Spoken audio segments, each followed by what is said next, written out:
जय जगन्नाथ पिलामाने भिडियो देखुथिबा हमर समस्त आदरर छात्र छात्री माननकु ओडिया नववर्ष तथा महाविषुव संक्रांति उपलक्षे अनेक अनेक अभिनंदन और शुभेच्छा जणाई मु गोपीकृष्ण विश्वाल ओडिशा आदर्श विद्यालय ओडिया भाषा शिक्षक स्वागत करुछि आजिर ए अन्वेषण को। पिलामाने आजिर अन्वेषणर टॉपिक रहिछि अष्टम श्रेणी नुआ साहित्य बही जार नाम रहिछि साहित्य सुरभि। सेई बहिर प्रथम चैप्टर प्रथम पद्य शीर्षक रहिछि आस उत्कळीय। कविताटी को रचना करिसेंती जातीय कवि वीरकिशोर दास। आम ए कविताटी को दुईटी पार्टे विभक्त करिछु। प्रथम पार्टे कविताटी को व्याख्या करिबा, विश्लेषण करिबा, बुझिबा एवं आउ गोटे पार्टे तार प्रश्न उत्तर आलोचना करिबा। आशा करुछि समस्ते मन दे भिडियोटी को देखिबो एवं भिडियोटी देखि सारला परे निश्चित रूप से तुम मन में समस्त डाउट क्लीयर हो बहुत भल भाव में कविताटी को बुझीपार। कविता तो आम आलोचना करवा किंतु ता पूर्व प्रथमे कविताटी को जी रचना करिसेंती तांको बाबद आस पदे अधे जानिबा। तो कवितार रचयिता हेउछंती कवि वीरकिशोर दास। तांकु ओडिया साहित्य रे जातीय कविर उपाधि दिया जायछि। काहेकि तुम माने बेस अनुमान करि पारुथिबो जे तांको कविता गुड़िक निश्चित रूप से जातीयतावादी कविता थिला। विशेषकर स्वाधीनता संग्राम काल में जो कविता गुड़िक रचना करते से ओडिशार पुरपल्लीर आबाल वृद्ध वनिता उद्बुद्ध हो स्वाधीनता संग्राम में पतंग परि झास देते। तेणु तांको जातीय कवि बोली उपाधि दि जायछि। जन्म तांकर 1896 मसीह। जन्मस्थान होउछि जगतसिंहपुर जिला पुनंग ग्राम। से केवल जातीयतावादी कवि नथिले बरं देश को भल पाउथिबा, मानव को भल पाउथिबा एवं गांधी दर्शन में विश्वास रखुथिबा कवि थिले। तत्सहित तांकर कवितार वैशिष्ट्य थिला सरल तरल सावलील भाषार प्रयोग। अति सुंदर अति सरल भाषा मन को छुईला भलिया भाषा से कविता गुड़िक रचना करुथिले, जहाँकि जड़े निरक्षर ठारू जड़े विद्वान व्यक्ति पर्यंत समस्तंकर हृदय को छुई पारुथिला। तांको प्रथम कविता पुस्तक थिला मोहनवंशी। 1973 मसीहा एप्रिल 28 तारिख में यह बरपुत्रंकर तिरोधान घटिथिला। तांको रचना गुड़िक मध्य रहिछि मोहनवंशी, विद्रोही वीणा, फूलचंदन, वीर गीतिका। स्वाधीनता संग्राम को प्रेरित करने से अनेक उद्बोधनमूलक कविता ये रचना करते। एतद व्यतीत रणदुंदुभी, समर जुगर अमर गीत एभली किछि कविता पुस्तक तांकर अमर साहित्यिक प्रतिभार निदर्शन देई थाए। आमे आज जो कविताटी आलोचना करने जाऊँ आस उत्कळीय, ताहा कविंकर वीर गीतिका कविता संकलन आनीत। मन रखिबो परीक्षा पड़िला भली प्रश्नटीए आस उत्कळीय कविताटी केउ कविता पुस्तक संगृहित? वीर गीतिका कविता पुस्तक संगृहित। एबे आस कविता आलोचना करिबा। तो पिला माने आम उत्कल जननी हेउछि वीरगर्भा वीर प्रसविनी। एही उत्कल भूमि रे जन्मित केते केते वीरयोद्धा निजर असीम शौर्य साहस वीरत्वर पराकाष्ठा देखाई आम मातृभूमिर टेक रखिछंती। तार जशख्याति को विश्व दरबार में प्रतिष्ठित कराई पारिछंती। उत्कलर पूर्वसूरी मानक त्याग निष्ठा आदर्श जशकीर्ति इत्यादि इतिहासर स्वर्णिम पृष्ठरे अमर अक्षर रे लिपिबद्ध होई रहिछि। आज किंतु ओडिशावासी निकटरे सेही शौर्य साहस उद्यमशीलता त्याग आदर्श आदि धीरे धीरे ह्रास पाउथिबा लक्ष्य करिसेंती कवि वीरकिशोर दास। तेणु कवि आजिर उत्कळीय मानकु सेमानक पूर्वसूरी मानक कथा स्मरण करई देबाकु चाहिछंती तथा सेमानक नीति आदर्श शौर्य साहस रे अनुप्राणित हेबा पूर्वक उत्कलर हृत गौरव फेराई आनिबा पई आह्वान जणाइछंती। अतएव एही आस उत्कळीय कविताटी एक आह्वानमूलक कविता, एक उद्बोधनमूलक कविता। कवितार प्रथम पदटी रहिछि आस उत्कळीय शुण सर्वे मिली एदेश जातिर पूर्व कथा स्मरणे जाहार गरवे तोहर आपे आपे नई पड़िबो मथा आपे आपे नई पड़िबो मथा। कवि आह्वान देई उत्कळीय मानकु संबोधन करिसेंती। हे उत्कळीय माने समस्ते आस एवं मिलिकरी मिसिकरी एकत्र होई शुण। कौन शुणिबे ना ए देशर ए जातिर पूर्व कथा, ए जातिर इतिहास, ए जातिर गौरव गाथा, ए जातिर गौरवमय इतिहास को शुण। आउ जो इतिहास को शुणिले जो इतिहास को स्मरण कले, स्मरण करिया माने कौन मने पकेइबा। जो इतिहास को मने पकेइले समस्तंकर शुणुथिबा प्रतिटी उत्कळीयंकर प्रतिटी ओडिशावासींकर गर्वरे मुंड नई जीव। मुंड दुई प्रकार नई जाए। गोटे कौनसी दोष करथिले कौनसी अपराध करथिले अपमान रे मुंड नई जाए।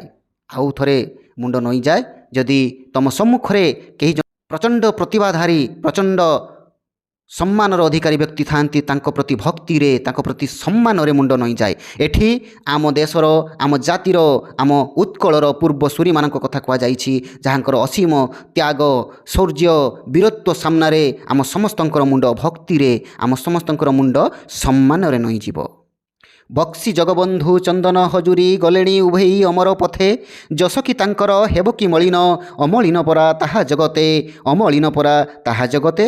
ଏମିତି ତ ଆମ ଉତ୍କଳ ମାତାର ହଜାର ହଜାର ଯୋଗ୍ୟ ସନ୍ତାନ ରହିଛନ୍ତି। ତାଙ୍କ ଭିତରୁ କତିପୟଙ୍କର ନାଁ ଉଲ୍ଲେଖ କରିବାକୁ ଯାଇ କବି କହୁଛନ୍ତି ସେ ହେଉଛନ୍ତି ବକ୍ସି ଜଗବନ୍ଧୁ। ତୁମେମାନେ ସମସ୍ତେ ଜାଣିଥିବ ବକ୍ସି ଜଗବନ୍ଧୁଙ୍କର କଥା। ସିଏ ହେଉଛନ୍ତି ପାଇକ ବିଦ୍ରୋହର ଅନନ୍ୟ ସେନାପତି। ତାଙ୍କର ପୁରା ନାମ ଥିଲା ବକ୍ସି ଜଗବନ୍ଧୁ ବିଦ୍ୟାଧର ଭ୍ରମରବର ରାୟ ମହାପାତ୍ର। ଖୋର୍ଦ୍ଧାର ପାଇକମାନଙ୍କର ସେ ଥିଲେ ସେନାପତି। ପାଇକ ବିଦ୍ରୋହର କର୍ଣ୍ଣଧାର ଥିଲେ ଏବଂ ଖୋର୍ଦ୍ଧା ରାଜାଙ୍କର ସେନାଧ୍ୟକ୍ଷ। ଇଂରେଜମାନଙ୍କ ବସତାକୁ ସେ କଦାପି ସ୍ୱୀକାର କରିନଥିଲେ, ବରଂ ପାଇକମାନଙ୍କୁ କନ୍ଧମାନଙ୍କୁ ଏକଜୁଟ କରିଥିଲେ ଏବଂ ଇଂରେଜମାନଙ୍କ ବିରୁଦ୍ଧରେ ଶେଷ ନିଶ୍ୱାସ ଥିବା ପର୍ଯ୍ୟନ୍ତ ବିଦ୍ରୋହ ଜାରି ରଖିଥିଲେ। ଏହିଭଳି ଗୋଟିଏ ମହାନ ସାହସୀ ଯୋଦ୍ଧା ଥିଲେ ବକ୍ସି ଜଗବନ୍ଧୁ। ତତ୍ସହିତ କିଏ ଥିଲେ? ଚନ୍ଦନ ହଜୁରୀ। ଇଏ ହେଲା ପାଇକ ବିଦ୍ରୋହ 1817 ମସିହାରେ ଯେଟା ଆରମ୍ଭ ହୋଇଥିଲା। କିନ୍ତୁ ଚନ୍ଦନ ହଜୁରୀ ଇଏ ହେଉଛନ୍ତି ମଧ୍ୟ ଆମ ଉତ୍କଳର ଜଣେ ଅନନ୍ୟ ସାହସୀ ଯୋଦ୍ଧା। କିନ୍ତୁ ତାଙ୍କର କାର୍ଯ୍ୟକାଳ ଥିଲା ସିପାହୀ ବିଦ୍ରୋହ ସମୟରେ। ଯେତେବେଳେ ସାରା ଭାରତବର୍ଷରେ 1857 ମସିହାରେ ସିପାହୀ ବିଦ୍ରୋହ ଆରମ୍ଭ ହୋଇଗଲା, ସେତେବେଳେ ଆମ ଓଡ଼ିଶାରୁ ଏଇ ଚନ୍ଦନ ହଜୁରୀ ବା ଯାହାକୁ ଆମେ ଚାଖି ଖୁଣ୍ଟିଆ ନାମରେ ଜାଣିଛୁ, ସେ ପୁରୀର ଶ୍ରୀ ଜଗନ୍ନାଥଙ୍କର ପରମ ଭକ୍ତ ଥିଲେ, ତାଙ୍କର ସେବକ ଥିଲେ। ସେ ପୁରୀରୁ ଯାଇ 1857 ମସିହାରେ ଝାନ୍ସିରେ ରାଣୀ ଲକ୍ଷ୍ମୀବାଈଙ୍କ ସହିତ ମିଶି ଇଂରେଜମାନଙ୍କ ବିରୁଦ୍ଧରେ ଯୁଦ୍ଧ କରିଥିଲେ। ଏହିଭଳି ଜଣେ ଅନନ୍ୟ ଯୋଦ୍ଧା ଥିଲେ, ଅନନ୍ୟ ସାହସର ନିଦର୍ଶନ ଦେଖାଇଥିଲେ ଚାଖି ଖୁଣ୍ଟିଆ ବା ଚନ୍ଦନ ହଜୁରୀ। ଏମାନେ ଏବେ ଆଉ ନାହାନ୍ତି। ଏମାନେ ଅମର ପଥରେ ଉଭେଇ ଗଲେଣି, ଅର୍ଥାତ୍ ଏମାନେ ମୃତ୍ୟୁବରଣ କଲେଣି। କିନ୍ତୁ ତାଙ୍କର ଯଶ, ତାଙ୍କର କୀର୍ତ୍ତି, ତାଙ୍କର ଖ୍ୟାତି ଏବେ ମଧ୍ୟ ଅମର ହୋଇକି ରହିଛି। ଯେତେ ପର୍ଯ୍ୟନ୍ତ ଚନ୍ଦ୍ର ସୂର୍ଯ୍ୟ ଆତଜାତ ହେଉଥିବେ, ଏଭଳି ମହାମନୀଷୀମାନଙ୍କର, ଏଭଳି ଉତ୍କଳ ମାତାର ଯୋଗ୍ୟତମ ସନ୍ତାନମାନଙ୍କର ଯଶ, କୀର୍ତ୍ତି, ଖ୍ୟାତି କେବେ ବି ମଳିନ ପଡ଼ିବ ନାହିଁ। ତାହା ସଦାସର୍ବଦା ଅମଳିନ ହୋଇ ରହିବ, ଉଜ୍ଜୀବିତ ହୋଇକି ରହିବ। ସଦାସର୍ବଦା ତାହା ଉଜ୍ଜଳ ହୋଇକି ରହିବ। ପ୍ରତିଟି ଉତ୍କଳୀୟଙ୍କ ହୃଦୟରେ ଏହି ମହାମନୀଷୀମାନଙ୍କ ପାଇଁ ନିଶ୍ଚିତ ରୂପରେ ଏକ ସମ୍ମାନର ସ୍ଥାନ, ଏକ ବନ୍ଦନୀୟ ସ୍ଥାନ, ଏକ ପୂଜନୀୟ ସ୍ଥାନ ସଦାସର୍ବଦା ପାଇଁ ରହିଥିବ। ଆଶା କରୁଛି ପିଲାମାନେ ବୁଝିପାରୁଥିବ। ପରବର୍ତ୍ତୀ ପଦ ରହିଛି, ପାଇକ ପୁଅର ଗାରିମା ଯାଥିଲା ସ୍ୱାଧୀନତା ଜାଗେ ଦେଲା ଆହୁତି ସେ ଜାତି ଦାୟାଦ ଆମେ ତ ସରବେ ବଳି ହେବା ଅଙ୍ଗେ ସେହି ବିଭୂତି ବଳି ହେବା ଅଙ୍ଗେ ସେହି ବିଭୂତି। ଆମ ଉତ୍କଳ ହେଉଛି ପାଇକମାନଙ୍କର ଦର୍ପିତ ନିବାସ ସ୍ଥାନ। ସେହି ପାଇକ ପୁଅମାନଙ୍କର ଗରିମା, ଗରିମା ଅର୍ଥାତ୍ ଗର୍ବ।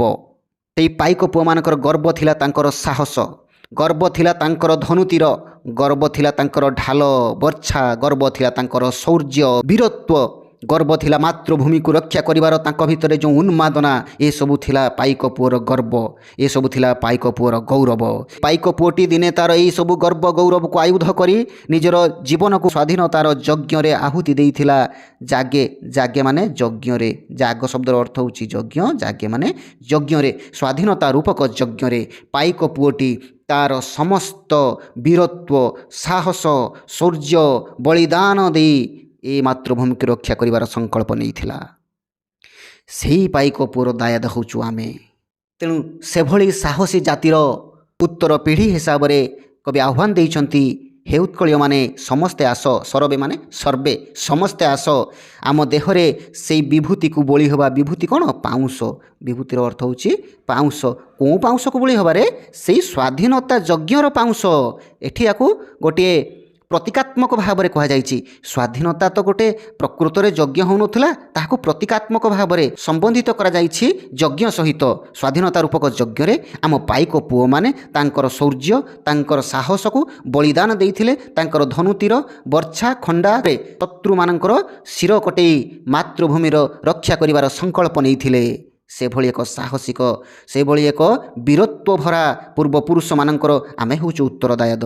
ତେଣୁ ତାଙ୍କର ସେଇ ଯେଉଁ ବୀରତ୍ୱର ଯଜ୍ଞରୁ ଯେଉଁ ଭସ୍ମ, ଯେଉଁ ପାଉଁଶ ଅର୍ଥାତ୍ ଯେଉଁ ଐଶ୍ୱର୍ଯ୍ୟଟା ଆମକୁ ମିଳିଛି, ଆମେ ତାକୁ ନିଜ ଅଙ୍ଗରେ ବଳି ହେବା, ଅର୍ଥାତ୍ ତାକୁ ଅନୁସରଣ କରିବା। ସେଇ ବୀରତ୍ୱର ପଥକୁ ଆମେ ଅନୁସରଣ କରିବା, ତାଙ୍କ ସାହସରେ ଆମେ ଅନୁପ୍ରାଣିତ ହେବା, ତାଙ୍କ ତ୍ୟାଗ, ତାଙ୍କ ନିଷ୍ଠା, ତାଙ୍କ ବଳିଦାନକୁ ଆମ ଜୀବନର ଆୟୁଧ କରିବା। ବୁଝିପାରିଲ ପିଲାମାନେ? ପରବର୍ତ୍ତୀ ପଦକୁ ଯିବା। ତୋଷାଳୀ ପ୍ରାନ୍ତରେ ଦିନେ ବହିଥିଲା ସମରେ ବୀରର ରକତ ନଈ ସ୍ୱାଧୀନତା ପାଇଁ ପ୍ରାଣ ଦେଲେ ଯେତେ ପଚାରିଲେ ମାଟି ଜୀବତ କହି ପଚାରିଲେ ମାଟି ଜୀବତ କହି। ତୋଷାଳୀ, ତୋଷାଳୀ ହେଉଛି ଗୋଟେ ଜାଗାର ନାଁ। ଏ ତୋଷାଳୀ ଥିଲା ପୂର୍ବେ ଉତ୍କଳର ରାଜଧାନୀ।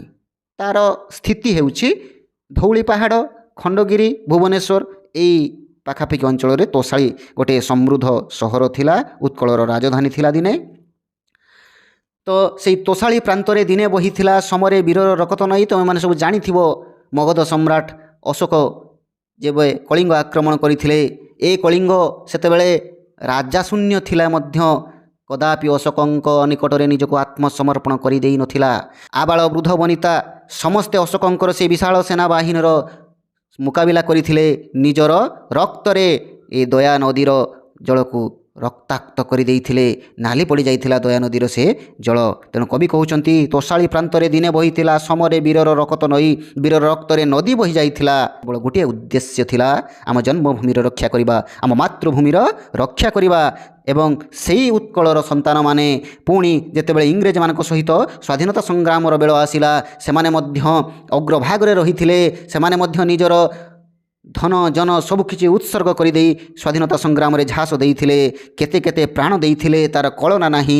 ଯଦି ଏଇ ମାଟିକୁ ଆଜି ପଚାର, ସେ ମାଟି ତା'ର ମୁକ ସାକ୍ଷୀ। ସେ ମାଟି ଆମ ବୀର ପୁରୁଷମାନଙ୍କର ବଳିଦାନର ଗାଥାକୁ ନିଜେ ସବୁ ଅଙ୍ଗେ ନିଭେଇଛି। ସିଏ ଆଜି ଯଦି କଥା କହିପାରନ୍ତା, ନିଶ୍ଚିତ ରୂପରେ କହିଦିଅନ୍ତା ଆମ ବୀର, ଆମ ଯୋଦ୍ଧାମାନେ କେତେ କେତେ ସଂଗ୍ରାମ କରିଛନ୍ତି ମାତୃଭୂମିର ରକ୍ଷା କରିବା ପାଇଁ।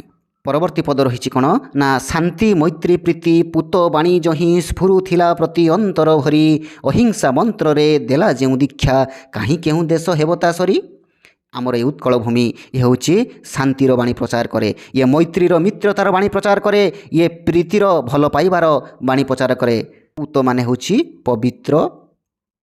କାହିଁକି ନା ଶାନ୍ତି ମୈତ୍ରୀ ପ୍ରୀତି ଏସବୁ ଗୋଟେ ଗୋଟେ ଦିବ୍ୟ ଗୁଣ। এই ଦିବ୍ୟ ଗୁଣଗୁଡ଼ିକ କେବେ ଅପବିତ୍ର ହୋଇପାରେ ନା। ଏସବୁ ଗୋଟେ ଗୋଟେ ପବିତ୍ର ଗୁଣ, ପବିତ୍ର ବାଣୀ।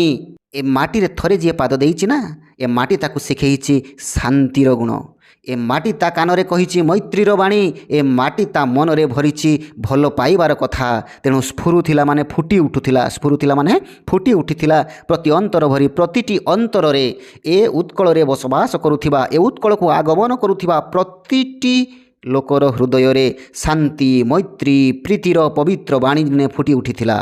ଏବଂ ଇଏ ହେଉଛି ଅହିଂସାର ଦେଶ, ଇଏ ହେଉଛି ଅହିଂସାର ଭୂମି। ଏହି ଭୂମିରେ ସେଦିନ ଚଣ୍ଡାଶୋକ ଧର୍ମାଶୋକରେ ପରିଣତ ହୋଇଯାଇଥିଲେ। ତେଣୁ ଏକ ନର ରାକ୍ଷସକୁ ଏକ ଅହିଂସାର ମୂର୍ତ୍ତିମନ୍ତ ପ୍ରତୀକରେ ପରିଣତ କରିଦେଇଥିବା ଇଏ ହେଉଛି ସେହି ପବିତ୍ର ମାଟି। ତେଣୁ ଆଉ କେଉଁ ଦେଶର ମାଟି ଏ ଉତ୍କଳର ମାଟି ସହିତ, ଏ ଓଡ଼ିଶାର ମାଟି ସହିତ କେବେ ବି ତୁଳନୀୟ ହେବ ନାହିଁ ବୋଲି କବି ଦମ୍ଭକ୍ତି ପ୍ରକାଶ କରି କହିଛନ୍ତି। ବୁଝିହେଲା? ପରବର୍ତ୍ତୀ ପଦ, ଜାତି ପାଇଁ ଦିନେ ବାଳୁତ ଧରମା ଝାସିଥିଲା ପ୍ରାଣ ସାଗର ଜଳେ। ଲିଭିବ କି ତାର ଅଲିଭା କାହାଣୀ, ଥିବା ଯାଏ ନର ଧରଣୀ ତଳେ। କିମ୍ବଦନ୍ତୀ କହେ ଧର୍ମପଦର କଥା। କୋଣାର୍କର ସୂର୍ଯ୍ୟ ମନ୍ଦିର 1200 ବଢ଼େଇ 12 ବର୍ଷ କାଳ ଲାଗି ରହିଲେ। ତାପରେ ଜଗତକୁ ବିସ୍ମୟ କରିଦେଲା ଭଳି ଏକ ସୁନ୍ଦର ମନ୍ଦିର ସିନା ନିର୍ମାଣ କରିଦେଲେ, କିନ୍ତୁ ତାର ଦଧିନଉତି ବସାଇ ପାରିଲେ ନାହିଁ। ସେଇ ଶିଳ୍ପୀ କୂଳର ଯିଏ ଥିଲେ ମୁଖ୍ୟ ବିଶୁ ମହାରଣା, ତାଙ୍କର 12 ବର୍ଷର ପୁତ୍ର ଧରମା, ସେ ବାଳୁତ ଥିଲା, କିନ୍ତୁ ତା ନିକଟରେ ଥିଲା ବିଦ୍ୟା ବୁଦ୍ଧିର ଗନ୍ତାଘର। ସେ ନିଜର ଚେଷ୍ଟା ବଳରେ କୋଣାର୍କ ମନ୍ଦିରର କାର୍ଯ୍ୟ ସମ୍ପୂର୍ଣ୍ଣ କରିଥିଲା। ତାପରେ ଯେତେବେଳେ ଆସିଲା ଜାତି କଥା, ଯେତେବେଳେ ଆସିଲା ସମଗ୍ର ଶିଳ୍ପୀ କୂଳର ଜୀବନ ସମ୍ମାନର କଥା, ସେତେବେଳେ ସେ ନିଜ ଜୀବନକୁ ତୁଚ୍ଛ କରିଦେଇ ସାଗର ଜଳରେ ଲମ୍ଫ ପ୍ରଦାନ କରିଥିଲା। ଝାସିଥିଲା ମାନେ କ'ଣ? ଉତ୍ସର୍ଗ କରିଦେଇଥିଲା ନିଜର ପ୍ରାଣ। ସାଗରକୁ ଡେଇଁକି ସମୁଦ୍ରର ଅତଳ ଗର୍ଭରେ ଲୀନ ହୋଇଯାଇଥିଲା। ସବୁଦିନ ପାଇଁ ଜନମାନସରୁ ସେ ବିସ୍ମୃତ ହେବାକୁ ଚେଷ୍ଟା କରିଥିଲା, ନିଜ ଜାତି ପାଇଁ, ନିଜ ଶିଳ୍ପୀ କୂଳର ରକ୍ଷା କରିବା ପାଇଁ। କିନ୍ତୁ ତାର ସେହି ବଳିଦାନ, ତାର ସେହି ଅସୀମ ସାହସ, ତାର ସେହି ଯଶ କେବେ ବି ଆମ ମନରୁ ବିସ୍ମୃତ ହେବ ନାହିଁ। ତେଣୁ କବି କହିଛନ୍ତି ଲିଭିବ କି ତାର ଅଲିଭା କାହାଣୀ, ଥିବା ଯାଏ ନର ଧରଣୀ ତଳେ। ଏ ଧରଣୀ ତଳେ ମାନେ ଏ ଧରଣୀ ପୃଷ୍ଠରେ, ଏ ଧରଣୀ ବକ୍ଷରେ ଯେ ପର୍ଯ୍ୟନ୍ତ ମଣିଷ ଆତଜାତ କରୁଥିବ, ଯେତେ ପର୍ଯ୍ୟନ୍ତ ମଣିଷ ବସବାସ କରୁଥିବ, ଏ 12 ବର୍ଷର ବାଳକ ଧରମାର ଏ ତ୍ୟାଗ କେବେ ବି ଲିଭିବ ନାହିଁ, କେବେ ବି ମନରୁ ତାହା ବିସ୍ମୃତ ହେବ ନାହିଁ। କେବେ କେହି ତାକୁ ପାସୋରି ପାରିବେ ନାହିଁ। ସବୁଦିନ ପାଇଁ ତାକୁ ମନେ ରଖୁଥିବେ, ଅନ୍ତରରୁ ସମ୍ମାନ ପ୍ରଦର୍ଶନ କରୁଥିବେ। ପରବର୍ତ୍ତୀ ପଦ, ତ୍ୟାଗ ଆଦରସ ଜାତିର ମହତ୍ଵ, ଦେଶ ପାଇଁ ଦେଲା ନିଜକୁ ବଳି। ଦରିଦ୍ର ଜନର ବନ୍ଧୁ ଗୋପବନ୍ଧୁ, ସେ ପୁଅ ମହିମା ହେବ କି କଳି, ସେ ପୁଅ ମହିମା ହେବ କି କଳି। ପୁଣି ଥରେ କବି ଆଉ ଜଣେ ଉତ୍କଳ ମାତାର ଯୋଗ୍ୟତମ ସୁତଙ୍କ କଥା ଏଠାରେ ଉପସ୍ଥାପିତ କରିଛନ୍ତି। ସେ ଆଉ କେହି ନୁହନ୍ତି, ପ୍ରତି ଉତ୍କଳୀୟଙ୍କର ପ୍ରାତସ୍ମରଣୀୟ ଉତ୍କଳର ମଉଡ଼ମଣି ଉତ୍କଳମଣି ଗୋପବନ୍ଧୁ ଦାସ। ତାଙ୍କର ତ୍ୟାଗ ଥିଲା ଅସୀମ, ତାଙ୍କର ଆଦର୍ଶ ଥିଲା ଅତୁଳନୀୟ, ଜାତିର ମହତ୍ଵ ପାଇଁ ଦେଶ ପାଇଁ ଯେ ନିଜର ସବୁକିଛି ଉତ୍ସର୍ଗ କରିଦେଇଥିଲେ, ଏପରିକି ଜନ୍ମ କଲା ପୁଅ ମୁହଁକୁ ମଧ୍ୟ ଯେ ଚାହିଁ ନଥିଲେ ନିଜ ଉତ୍କଳର ଦୁସ୍ଥମାନଙ୍କର ସେବା କରିବା ପାଇଁ। ସେଭଳି ଜଣେ ଦରିଦ୍ର ଜନର ବନ୍ଧୁ, ସେ ଦରିଦ୍ରମାନଙ୍କ ପାଇଁ ସାକ୍ଷାତ ନାରାୟଣଙ୍କର ଅବତାର ଥିଲେ। ଏମିତିରେ ତାଙ୍କୁ ଉତ୍କଳମଣି କୁହାଯାଏ ନାହିଁ, ସେ ପ୍ରକୃତରେ ଉତ୍କଳର ମଉଡ଼ମଣି। ଦରିଦ୍ର ଜନର ସିଏ ଥିଲେ ଦରିଦ୍ର ନାରାୟଣ, ଦରିଦ୍ର ଜନର ସେ ଥିଲେ ପ୍ରକୃତ ବନ୍ଧୁ, ସେ ଥିଲେ ଉତ୍କଳମଣି ପଣ୍ଡିତ ଗୋପବନ୍ଧୁ। ସେ ପୁଅ ମହିମା ହେବ କି କଳି, କଳିବା ମାନେ କଳ୍ପନା କରିବା, କଳ୍ପନା କରିହେବ ନାହିଁ ରେ ବାବା। ଏଭଳି ରକ୍ତ ମାଂସର ଶରୀର ବିଶିଷ୍ଟ ମଣିଷ ଏ ପୃଥିବୀ ପୃଷ୍ଠରେ ଜନ୍ମ ନେବା ଖୁବ୍ ବିରଳ। ଯିଏ ନିଜ ପୁଅ ମୁହଁକୁ ନ ଚାହିଁ ସେଇ ଦରିଦ୍ରମାନଙ୍କ ସେବା ପାଇଁ ବାହାରେ ଯାଇଥିଲେ, ଆସିଲା ବେଳକୁ ନିଜ ପୁଅ ଆଉ ଇହ ଜଗତରେ ନଥିଲା। ସାରା ଜୀବନ ଯିଏ ଓଡ଼ିଶାବାସୀଙ୍କର ସେବା ପାଇଁ ନିଜକୁ ସମର୍ପି ଦେଇଥିଲେ, ଯେ ନିଜକୁ ତିଳ ତିଳ କରି ଉତ୍ସର୍ଗ କରିଦେଇଥିଲେ, ଭାରତୀୟ ସ୍ୱାଧୀନତା ସଂଗ୍ରାମରେ ନିଜକୁ ଝାସ ଦେଇଥିଲେ, ସେଭଳି ଜଣେ ମହାନ ଉତ୍କଳୀୟଙ୍କର କଥା ସ୍ମରଣ କରିଦେଇଛନ୍ତି କବି ଏବଂ ତାଙ୍କରି ଆଦର୍ଶରେ ଅନୁପ୍ରାଣିତ ହେବା ପାଇଁ ଆମକୁ ସେ ଆହ୍ୱାନ ମଧ୍ୟ ଦେଇଛନ୍ତି। ଶେଷ ପଦ, ବାଜି ରାଉତର ନାଁ ଲୁଚି ନାହିଁ, ମୁକତି ପଥର ସୈନିକ ସେହି, ତରପଣ କର ସେନାମ ଉଚ୍ଚାରି, ସ୍ୱାଧୀନ ସଂଗ୍ରାମ ପୁରାଣ ଫେଇ, ସ୍ୱାଧୀନ ସଂଗ୍ରାମ ପୁରାଣ ଫେଇ। 12 ବର୍ଷର ବାଳକ ବାଜି ରାଉତ, ଭାରତର ସ୍ୱାଧୀନତା ସଂଗ୍ରାମର ସର୍ବକନିଷ୍ଠ ଶହୀଦ ବାଜି ରାଉତ। ତୁମେମାନେ ସପ୍ତମ ଶ୍ରେଣୀରେ ପଢ଼ିଥିବ ବାଳୁତ ବୀର ସେଇଥିରେ ବାଜି ରାଉତଙ୍କ ବିଷୟରେ ତୁମ ସାର୍ ଡିଟେଲ୍ସରେ କହିଥିବେ। ଯେତେବେଳେ ପ୍ରଜାମଣ୍ଡଳ ଆନ୍ଦୋଳନ ଚାଲିଥିଲା ଢେଙ୍କାନାଳରେ, ଇଂରେଜମାନଙ୍କ ସହାୟତାରେ ଢେଙ୍କାନାଳର ରାଜା ପ୍ରଜାମାନଙ୍କ ଉପରେ ଜୁଲୁମ କରୁଥିଲେ, ତାଙ୍କର ଆନ୍ଦୋଳନକୁ ଅବଦମିତ କରିବାର ଚେଷ୍ଟା କରୁଥିଲେ, ସେତିକି ବେଳେ ଘାଟ ଜଗିବାର, ବ୍ରାହ୍ମଣୀ ନଦୀର ଘାଟ ଜଗିବାର ଦାୟିତ୍ୱ ନେଇଥିଲା ବାଜି ରାଉତ ସେଦିନ ପାଇଁ। ଇଂରେଜ ସୈନ୍ୟମାନେ ଆସିଲେ ଘାଟ ପାରି କରିଦେବା ପାଇଁ ତାକୁ ଯଥାସାଧ୍ୟ ଧମକେଇଲେ, କିନ୍ତୁ ତାଙ୍କ ଧମକ ଆଗରେ ନଇଁ ଯିବା ପିଲା ବାଜି ରାଉତ ନଥିଲା। ନରରାକ୍ଷସର ରୂପ ନେଇ ତାକୁ କ୍ଷତବିକ୍ଷତ କରି ବିଦୀର୍ଣ୍ଣ କରି ପକାଇଥିଲେ, ତାକୁ ହତ୍ୟା କରିଥିଲେ ସେଇ ପିଶାଚଗଣ। ବାଜି ରାଉତ ସିନା ମରିଗଲା, କିନ୍ତୁ ତାର ସେଇ ସାହସ, ତାର ସେଇ ବଳିଦାନ ପ୍ରେରଣା ଦେଇଗଲା ଶହ ଶହ ହଜାର ହଜାର ବୀରମାନଙ୍କୁ।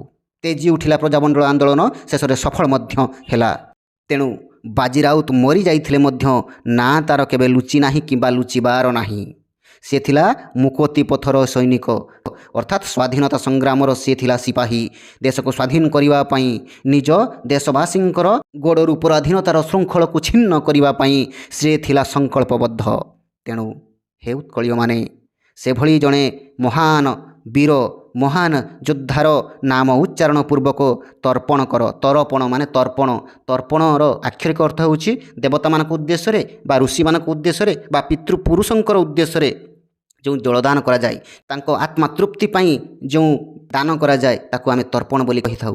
ଏଠି କିନ୍ତୁ କ'ଣ ହେବ ନା ଶ୍ରଦ୍ଧାଞ୍ଜଳି ଅର୍ପଣ କରିବା, ତାଙ୍କ ପାଇଁ ସମ୍ମାନର ସହିତ, ଭକ୍ତିର ସହିତ, ଆବେଗ ଭରା ଶ୍ରଦ୍ଧାଞ୍ଜଳି ଅର୍ପଣ କରିବା ହିଁ ଶ୍ରେଷ୍ଠ ତର୍ପଣ।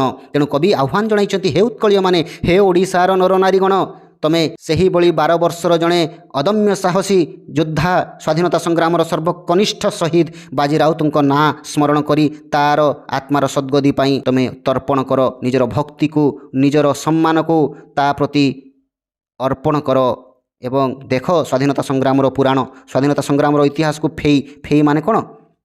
ଖୋଲି ବା ଲେଉଟାଇ। ଯଦି ସ୍ୱାଧୀନତା ସଂଗ୍ରାମର ଇତିହାସକୁ ତୁମେ ଖୋଲିବ, ଯଦି ସ୍ୱାଧୀନତା ସଂଗ୍ରାମର ଇତିହାସର ପୃଷ୍ଠାକୁ ତୁମେ ଲେଉଟାଇବ, ତାହେଲେ ସେଥିରେ ସ୍ୱର୍ଣ୍ଣିମ ଅକ୍ଷରରେ କିଭଳି ବାଜି ରାଉତର ନାଁ ଉଲ୍ଲେଖ ଅଛି ଦେଖିବ ଏବଂ ତାର ସେହି ଅତୁଳନୀୟ ବଳିଦାନକୁ ସ୍ମରଣ କରିବ ଏବଂ ତା ଉଦ୍ଦେଶ୍ୟରେ ନିଜର ଭକ୍ତିପୂତ ଶ୍ରଦ୍ଧାଞ୍ଜଳି ଅର୍ପଣ କରିବ।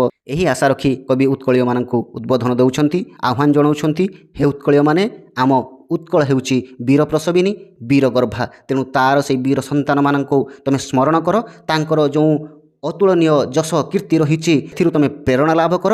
ପୁଣି ଥରେ ଆସ ଆମ ମାତୃଭୂମିକୁ ସେହି ବିଶ୍ୱ ଦରବାରରେ ତାର ହୃତ ଗୌରବ ଫେରାଇ ଆଣିଦେବା। ପୁଣି ଥରେ ଶାନ୍ତି, ମୈତ୍ରୀ, ପ୍ରୀତି ଓ ପ୍ରଗତିର ପଥରେ ଆଗେଇ ନେବା। ତ ଏଇ ଥିଲା କବିତା। ଆଶା କରୁଛି କବିତାକୁ ବୁଝିପାରିଥିବ। ଭିଡ଼ିଓ ଟିକେ ଲମ୍ବା ହୋଇଗଲା। ପରବର୍ତ୍ତୀ ପାର୍ଟରେ ଆମେ ଏହାର କ୍ୱେଶ୍ଚନ୍ ଆନ୍ସର୍ ଡିସ୍କସ୍ କରିବା। ତ ଆଶା କରୁଛି ସମସ୍ତେ ମନ ଦେଇ ପଢ଼ୁଥିବ, ସମସ୍ତେ ଭଲରେ ଥାଅ। ପ୍ରଭୁ ଜଗନ୍ନାଥ ସମସ୍ତଙ୍କର କଲ୍ୟାଣ କରନ୍ତୁ। ଭିଡ଼ିଓଟି ଶେଷ ପର୍ଯ୍ୟନ୍ତ ଦେଖିଥିବାରୁ ସମସ୍ତଙ୍କୁ ଧନ୍ୟବାଦ। ଜୟ ଜଗନ୍ନାଥ, ବନ୍ଦେ ଉତ୍କଳ ଜନନୀ।